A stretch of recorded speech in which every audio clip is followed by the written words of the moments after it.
కుంభమేళాలో famous అయి అక్కడ పూసలు అమ్ముకుని కొంతమంది వీడియోగ్రాఫర్ల కెమెరాలకు చిక్కి ఆ తర్వాత హీరోయిన్గా అవతారం ఎత్తి మోనాలిసా కేరళలో మ్యారేజ్ చేసుకుంది తన ప్రియుడు ఫర్మాన్ ఖాన్ని.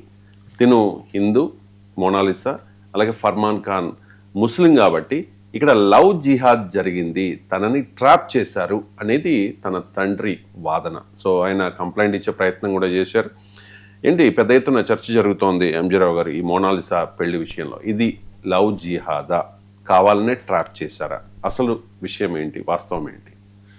ఎస్ అండి, ఇప్పుడు మొనాలిసా హోమ్ స్టేటు మధ్యప్రదేశ్ ఇండోర్, అదేవిధంగా ఫర్మాన్ ఖాన్ హోమ్ స్టేటు ఉత్తరప్రదేశ్.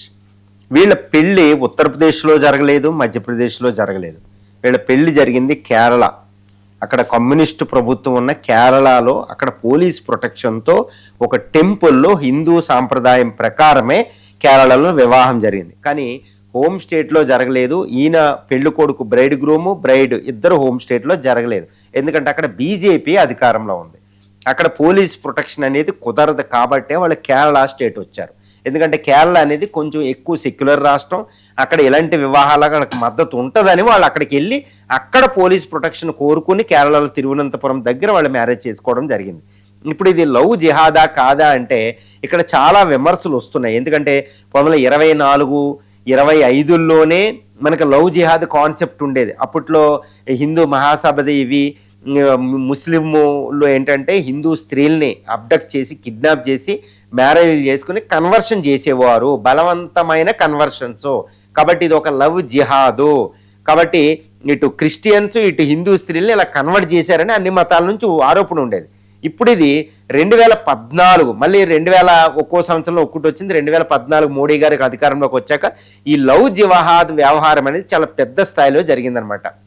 అంటే ముస్లింలోకి కన్వర్షన్ చేయడానికి మ్యారేజీలు చేసుకుని తర్వాత స్లోగా కన్వర్షన్ చేయడం బలవంతంగా. కాబట్టి ఇది బలవంతమైన కన్వర్షన్లోకి వస్తాయి. హిందూ స్త్రీలు ఆధారం కాబట్టి పిల్లలు పుట్టించడానికి ఈ విధంగా హిందూయిజానికి దెబ్బ. కాబట్టి ఇది లవ్ జిహాద్ అని ఒక నెగిటివ్ టర్మ్లో బయటికి రావడం జరిగింది. ముఖ్యంగా కర్ణాటక, యూపీ స్టేట్లో ఎక్కువగా వచ్చిందనమాట.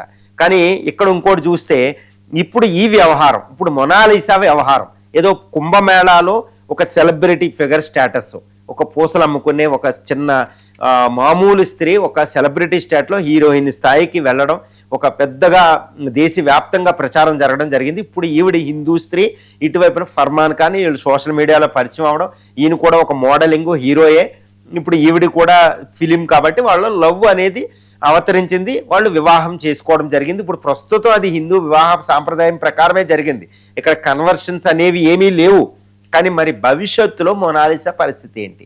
భవిష్యత్తులో ఫోర్స్ చేసి కన్వర్షన్ అలా చేస్తారా? లేదా ఇక్కడ ఇంకోటి ఏంటంటే హిందూ స్త్రీల్ని ఇలా వివాహం చేసుకోవడం అనేదే లవ్ జిహాద్ వస్తుంది. ఇక్కడ ప్రేమకి ఎక్కువగా ప్రయారిటీ ఇవ్వడంలా. ఎప్పుడు కూడా ప్రేమించుకోవడం అనేది వాళ్ళ యొక్క రైట్ అండి, కాన్స్టిట్యూషనల్ రైట్. 18 సంవత్సరాల నిండిన అంటే మేజర్ అయిన స్త్రీ పురుషులకు ఒక హక్కు, రాజ్యాంగం కల్పించిన ఒక హక్కు ఏంటంటే ఎవరినైనా ప్రేమించి వివాహం చేసుకోవచ్చు ఇష్టపూర్వకంగా. ఇప్పుడు ఆవిడే ప్రెస్ కాన్ఫరెన్స్ చెప్తుంది, దీని వెనకాల ఎటువంటి మత ప్రస్తావన ఇది లేదు, లవ్ జిహాద్ అసలా కాదు అని ఆవిడ చక్కగా కేరళలో చెప్పడం జరిగింది. కానీ కేరళ వెళ్ళి ఎందుకు వివాహం చేసుకున్నారంటే యూపీ ఇండోర్లో ఈ మధ్యప్రదేశ్లో అక్కడ పోలీస్ ప్రొటెక్షన్ దొరకలేదు కాబట్టి అనే విషయాన్ని ఇక్కడ మరుగున పరుస్తున్నారు. కానీ కేరళ వెళ్ళడం, ఇప్పుడు కేరళలో లవ్ జిహాద్ ఇష్యూ చాలా పెద్దదయ్యింది. ఎందుకంటే కేరళలో కొన్ని నెలల్లో ఎలక్షన్ ఉంది. అక్కడ బీజేపీ ఎట్టి పరిస్థితుల్లో పాతుకుపోవాలని చూస్తుంది. కాబట్టి కేరళ అక్కడ సీఎంకి ఇక్కడ బీజేపీకి చాలా విపరీతమైన పోరాటం జరుగుతుంది.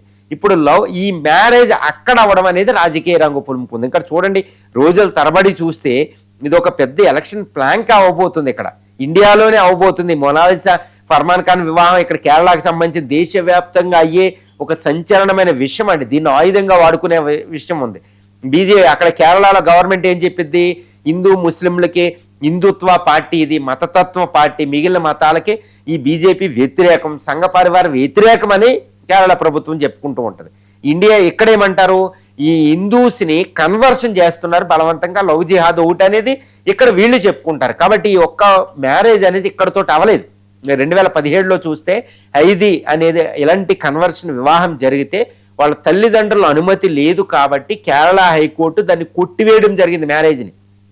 ఈవెన్ భార్య భర్తలను కూడా విడిగా పెట్టడం జరిగింది 2017లో. అదే కేరళ హైకోర్టు చాలా సెన్సేషనల్ ఇష్యూ అండి హైదీ అని. కాబట్టి ఇప్పుడు మరి ఇది కోర్టుకి ఎక్కితే పరిస్థితి ఏంటి? ఎందుకంటే మొనాలిసా తల్లిదండ్రులు దీనికి ఒప్పుకోలేదని తెలుస్తుంది. మరి తల్లిదండ్రులు అటువైపు తల్లిదండ్రులు ఒప్పుకోకుండా మళ్ళీ కేరళ హైకోర్టుకి ఇది వెళ్తుందా? మళ్ళీ ఇది రాజకీయ పులుముకుంటుందని చాలా పెద్ద విషయం. కానీ ప్రస్తుతం రాజ్యాంగ పరంగా అయితే నేను మాట్లాడతాను. రాజ్యాంగ పరంగా ఇది యొక్క వ్యక్తిగత హక్కు, జీవించే హక్కు. ఎలాగో ఆర్టికల్ 21, ఆర్టికల్ 14 ఇవన్నీ చూస్తే ఈక్వాలిటీ అనేది ఇక్కడ మేజర్స్ కాబట్టి వాళ్ళకి పూర్తి పోలీసు భద్రత ఇవ్వడం అనేది రాష్ట్ర ప్రభుత్వాల బాధ్యత, కేంద్రం బాధ్యత. వాళ్ళు వివాహం చేసుకున్నారు, దాన్ని గౌరవించి తీరాల్సిందే రాజ్యాంగ పరంగా. మరి ఇక్కడ కన్వర్షన్ అనేది ఉంటే మాత్రం అది లవ్ జిహాద్ కింద ఎలా వస్తుంది అనేది.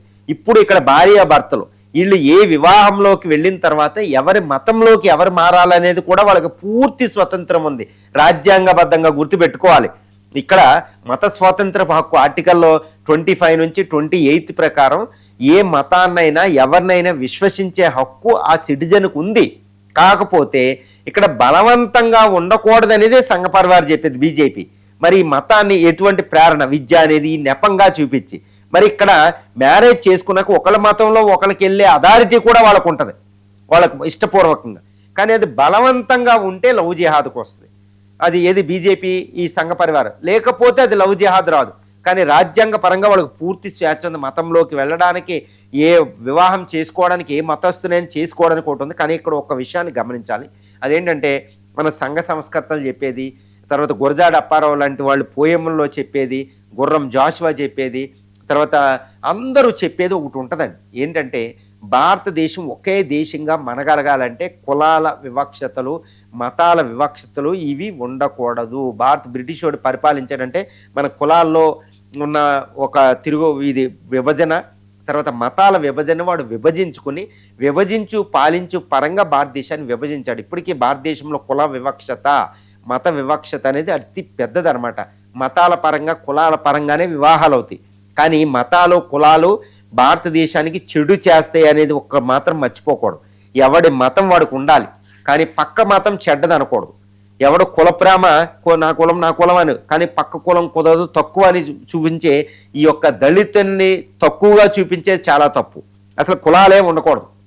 తర్వాత మతాలు ఉంటే నీ మతం గొప్పదనుకో, కానీ పక్క మతం చెడ్డదనుకోవడం తప్పు. అది భారతదేశానికి మంచిది కాదు.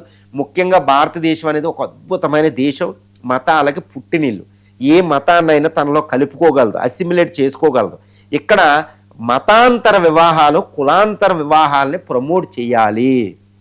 ఇప్పుడు లవ్ జిహాద్ పేర్లు చెప్పి, ఆ పేరు చెప్పి కులాంతర వివాహాలు, మతాంతర వివాహాలు నిషేధిస్తే మరి పరిస్థితి ఏంటండి? ఇప్పటికీ నేను ఒకటే చెప్తాను, కులాంతర వివాహాలు కొన్ని దశాబ్దాలు, శతాబ్దాలుగా ఉన్నాయి.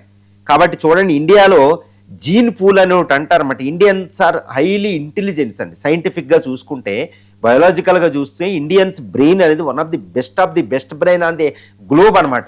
ఎందుకంటే ప్రపంచంలో ఉన్న 7 యొక్క జాతులు, యొక్క మంగోలైడు, ఈ యొక్క మెడిటరేనియన్స్, ఆస్ట్రలైడ్స్, ఇలా 7 జాతులు ఉంటాయి. ఈ 7 జాతుల సంగమం భారతదేశానికి వచ్చారు వాళ్ళు. కాబట్టి ఈ జాతుల సమాహారం కాబట్టి ఇక్కడ ఇంటెలిజెన్స్ బ్రెయిన్స్ పుడతారు. కానీ కులాలు ఏం చేస్తున్నాయి?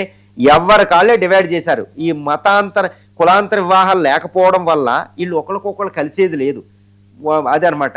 ఎందుకంటే ఒక అద్భుతమైన వంగడాన్ని క్రియేట్ చేయడానికి చాలా వంగడాలను మనం కలిపి క్రియేట్ చేస్తాం. కాబట్టి ఇండియన్స్లో ఈ జాతులు అనేవి ఈ కులాంతర మతాంతర వివాహాలు లేకుండా అందరూ అద్భుతంగా, అంటే కులాంతర వివాహాలు, మతాంతర వివాహాలు మనం ప్రమోట్ చేస్తే ఇంకా ఇండియా అనేది ఇంకా మంచిది. కులాల విభజన ఉండదు, మతాల విభజన ఉండదు. ఇండియా ఒక దేశంగా ప్రపంచాన్ని రూల్ చేయగలిగిద్ది అనమాట. కాబట్టి రాజ్యాంగం మనకు అది ప్రసాదించింది. కాబట్టి ఇది లవ్ జిహాద్ మ్యారేజ్గా మనం చూడకూడదు. ప్రతి దాన్ని లవ్ జిహాద్, ఇంకా మతాంతర వివాహం జరిగితేనే లవ్ జిహాద్ అంటే అది చాలా తప్పు. ప్రస్తుతానికి అది లవ్ జిహాద్గా ఏ కోశాన కూడా మనకు అక్కడ మొనాలిసా, ఫర్మాన్ ఖాన్ మ్యారేజ్ మనకు కనిపించడం లేదు.